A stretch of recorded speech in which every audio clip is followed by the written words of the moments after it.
The Chicago Bulls, 39 and 43, ninth seed in the East, won their first play-in game in the play-in tournament against the Atlanta Hawks before losing in the second game to the Miami Heat. This is a team that has been mired in mediocrity for a while. They've been trying to compete for the playoffs, and every time they try and compete for the playoffs, it just becomes kind of this underwhelming story. And this is a team where I just don't see that really changing. I guess the one difference this year is that DeMar DeRozan did get traded in the offseason, one of their sort of big three. And he was traded and didn't return any first round picks, which is a little surprising. But I think it's actually a solid return for DeMar. Getting Chris Duarte, who I do like, even though, he was traded from Indiana and again from Sacramento. I do like him as a player and think he still has some upside. Two second round picks is fine because DeMar DeRozan, first of all, nobody wanted him 2 years ago. The Bulls were like the only team that were willing to really pay him anything, like, and it was less than he was worth. And second of all, he's 35 years old now. Like, I think that's still a solid return, even just the picks. That's the DeMar DeRozan trade. There's also the Alex Caruso trade for Josh Giddey.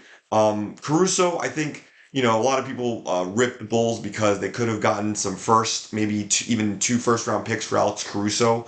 I do think getting Josh Giddey is fine. Caruso was 30, is 30 years old, and Josh Giddey is like 20, I think he's 23. And even though Josh Giddey does have some holes in his game as far as shooting and defense, I do think both of those things are fixable because he is very young. Not saying they'll definitely get fixed at some point, but if he ever fixes them, he's a guy who could easily average like 20 and 8, 20 and 9. If he gets a little better at rebounding, I mean, he is 6'8". Like, he can't teach size. He's an exceptional passer. He does have some offensive game, even without the shooting. I think the ceiling is not the highest it could be. Athleticism is still a bit of an issue and probably always will be, but I do think there are some good things to like about him if the Bulls can properly develop his game. So now I think the plan, if you're the Bulls, is to sort of build around Giddy, but there are some roadblocks in the way. Number one, Kobe White, who played really well last season, had sort of like a breakout season. He's a guy who also kind of needs the ball. He's not as great a passer. His defense is probably a little better than Giddy's, but between the two of them, who gets the ball, who becomes sort of the future. I don't know if you can play both of them together. Maybe if both of them get better defensively, but Kobe White's a little undersized, so I have concerns there. That's the first roadblock. Second roadblock, which I think is a lot more alarming, although the Bulls were able to trade DeMar DeRozan, they weren't able to trade the other members of the big three in Zach LaVine and Nikola Vucevic. The problem with LaVine is that he's never healthy, gets injured all the time, and has this massive albatross contract. And he's also just not good defensively. He can certainly help a title contending team, but his contract right now is a negative asset with 2 years left. And then for Vucevic, it's kind of a similar deal. He doesn't have the injury issue. He's a very durable player, but he's getting older. He's a little slow. He's not good defensively. He's not a good three-point shooter.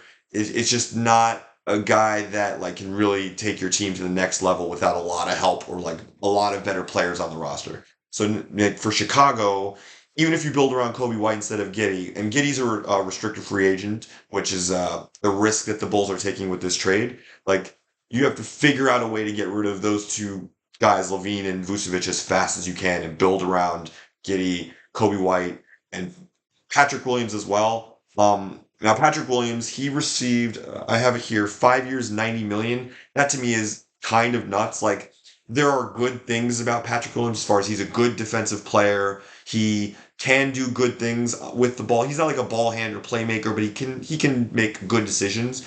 And he is a good he became a good 3-point shooter. He shoots like 40 something percent from three. So like, if he can stay healthy, because that's kind of a big problem with him. He missed half the year last year with like a foot injury, and there are some reports coming out of training camp that he had issues in the offseason with that same foot, that sort of surgically repaired foot. So I'm a little worried about his sort of long-term future in that regard. But he does have potential for sure. And if you can build around him and you can build around sort of that core and maybe figure out the rest of the rotation after Levine and Vucevic are gone, maybe someday there's a path to an NBA championship. I think it's years away. There isn't too much on the rest of the roster that I particularly love. They picked up Jalen Smith in the offseason. He's fine. I'm not the biggest fan of him. You've got a few veterans that you could keep for the long haul if you think you can win in the next few years, like Torrey Craig and Javon Carter. Although, how much do they really contribute at that point? I think, as I said, that's sort of the core plan. Figure out if Giddy can be that guy defensively and shooting because he couldn't play in playoffs versus Dallas and even in the first round versus New Orleans because he just doesn't shoot and he's a liability on both sides of the ball. It's kind of a problem. But if you can ever fix that, and figure out how to make Kobe White maximize his talents because he's certainly in that trajectory. Who knows? Maybe someday you have some two-headed guard combo and you get to that sort of title contention level. As for this year, however, it's not going to look pretty. I don't know what happens with Levine and Vucevic, as I said, but even if they do play, now all of a sudden you have a bunch of guys who need the ball between Levine, Giddy, Kobe White, and speaking of which, Lonzo Ball, who says he's trying to be healthy this year. He's missed a ton of games. He's like hasn't played in like 2 years. He says he's going to be ready to play, but he gets injured all the time. And when Lonzo was healthy, the Bulls were dominant. But now that the Bulls are sort of in a rebuild track, what happens to him? Does he get traded? He's a very good player. He should certainly fetch at least one first round pick. I'd say two if it weren't for his injury history, but like I don't think you can keep him as part of that long term future.